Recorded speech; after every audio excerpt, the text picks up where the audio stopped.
Assalamualaikum warahmatullahi wabarakatuh. Selamat siang teman-teman semua. Bagaimana kabarnya? Semoga kita selalu dalam limpahan kesehatan Allah Subhanahu wa taala. Amin. Seperti yang kita ketahui, di masa pandemi ini perkuliahan masih dilaksanakan secara daring, yang mana kali ini perkuliahan kita adalah tentang psikologi umum. Tapi sebelum itu, bagi yang belum kenal saya perkenalkan. Nama saya Umi Nazifah dari Semarang. Nanti kalau ada yang ingin disampaikan, bisa WhatsApp saya, bisa menyampaikannya di grup WhatsApp kita.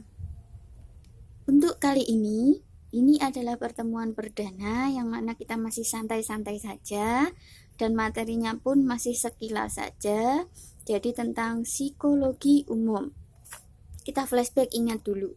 Psikologi adalah sebuah ilmu yang mempelajari tentang kejiwaan manusia, tentang tingkah laku manusia, yang mana ketika manusia memunculkan tingkah lakunya, maka itulah yang dipelajari oleh psikologi. Kenapa manusia atau kenapa kita ketika disapa atau dipanggil dengan nama bapak kita, kok kita menjadi emosi? Nah, itulah yang dilihat dari aspek psikologi.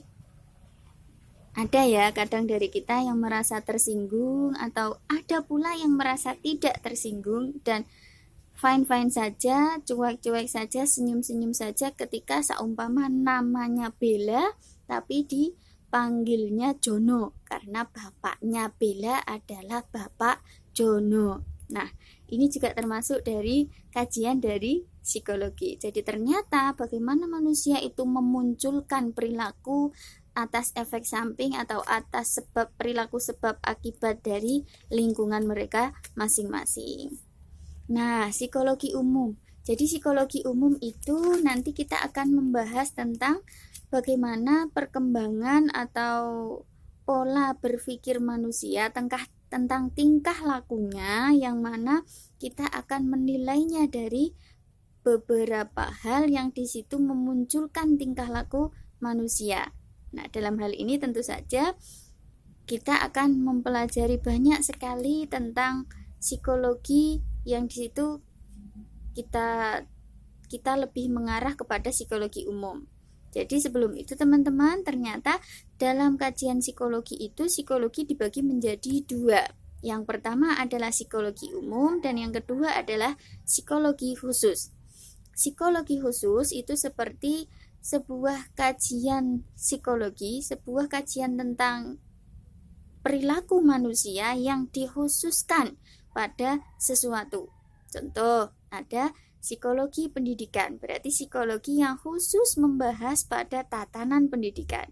Kemudian ada lagi psikologi khusus yang membahas tentang psikologi sosial, jadi hanya membahas tentang cara bersosial manusia. Jadi secara psikologi manusia bersosial itu yang bagaimana? Nah, kemudian ada lagi psikologi perkembangan. Nah, psikologi perkembangan itu khusus dengan cara membahas tentang perkembangan manusia dari berbagai usia, dari usia dini sampai usia tertua.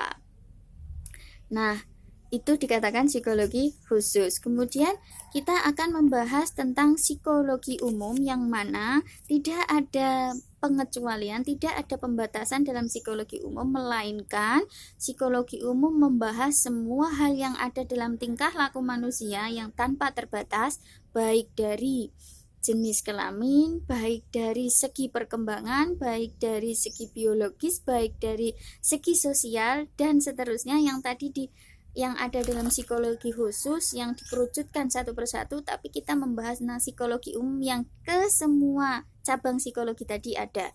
Jadi dalam psikologi umum kita pun juga membahas tentang psikologi sosial, juga membahas tentang psikologi perkembangan, kita membahas tentang psikologi manusia. Nah, itu tadi.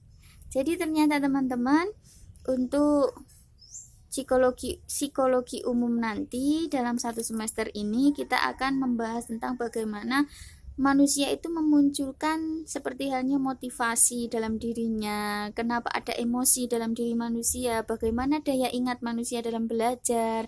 Nah, contohnya seperti itu. Untuk lebih lengkapnya, SAP silabus akan saya bagi minggu depan sekalian penugasan kita. Jadi tetap tenang teman-teman, di masa ini kita perkuliahan online dengan santai, bisa disampaikan apa yang ingin disampaikan nanti di komentar boleh atau di grup WhatsApp juga boleh. Nanti kita sharing maunya kita dalam satu semester ini pakai gaya apa saja, karena saya coba pakai gaya YouTube. Kenapa? Karena beberapa kali mahasiswa mengeluhkan ketika pakai Google Zoom, Meet maupun yang lainnya itu keterbatasan dari internet, terutama ya keterbatasan dari sinyal yang kurang lancar sehingga tidak mampu menerima 100% dari apa yang disampaikan. Kita coba dengan YouTube, barangkali meskipun sinyal tidak ada, tapi ketika sedang ada sinyal kita bisa klik YouTube-nya dan kita bisa mendengarkannya, melihatnya, mengulanginya saat kita membutuhkannya lagi. Jadi barangkali ada yang ingin disampaikan teman-teman, bisa disampaikan di grup WhatsApp kita. Tentunya juga bebas boleh bertanya tentang saya, karena mungkin barangkali ada yang belum kenal dengan saya. Kemudian tujuan dari psikologi umum. Tujuan dari psikologi itu seperti yang kita ketahui, tujuannya adalah 3. Yang pertama adalah understanding atau untuk mengetahui tingkah laku manusia, memahami tingkah laku manusia. Ya, jadi bagaimana cara psikologi itu memahami tingkah laku manusia dalam belajar. Bagaimana psikologi itu memahami tingkah laku manusia ketika mereka sedang emosi. Entah emosinya bahagia, entah emosinya marah-marah, dan seterusnya. Kemudian yang kedua adalah predicting atau memprediksikan. Jadi psikologi itu tujuannya adalah memprediksikan. Ketika kita dicubit, maka kita akan spontanitas, mungkin menjerit, mungkin bilang sakit, dan seterusnya. Nah, itu juga kajian dari psikologi, memprediksikan apa atau perilaku apa yang akan muncul dari sikap manusia ketika mereka mendapatkan rangsangan tertentu. Kemudian yang terakhir adalah controlling atau yang ketiga. Jadi psikologi itu untuk mengontrol. Mengontrol yang bagaimana? Ketika kita telah mengetahui perilaku manusia, maka controlling ini bisa digunakan untuk mengatasi masalah-masalah yang muncul pada manusia. Diharapkan ketika masalah yang sudah ditemukan tadi muncul dan kita bisa mengontrol pada saat-saat setelahnya. Contoh, jadi ketika seumpama kita putus cinta. Nah, putus cinta itu reaksi pertama kali putus cinta dengan reaksi kedua kali putus cinta, ketiga kali putus cinta pasti akan berbeda. Karena manusia sudah mampu memunculkan sikap controlling pada dirinya. Apalagi kalau jenengan semua sudah belajar tentang apa itu psikologi. Jadi ternyata ketika kita putus pacar pertama kali itu rasanya seperti jatuh dan terguling-guling. Kemudian yang kedua, ketika kita putus pacar yang kedua ternyata hanya seperti terjatuh, terguling-gulingnya sudah hilang. Kemudian yang ketiga, ternyata kita ketika putus dari pacar kita yang ketiga biasa saja, no woman no cry gitu ya, jadi enggak apa-apa gitu katanya, atau no boy no cry bagi yang cewek. Nah, jadi seperti itu.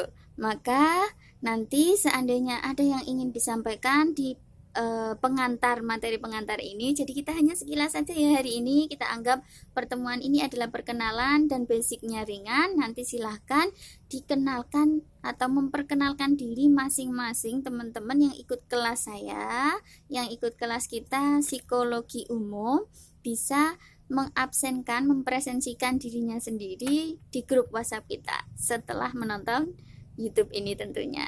Terima kasih, untuk hari ini saya cukupkan. Semoga kita bisa segera bertemu dan bertatap muka dan beraktivitas kembali seperti biasa, dan semoga pandemi ini segera menghilang. Kurang lebihnya mohon maaf, saya akhiri.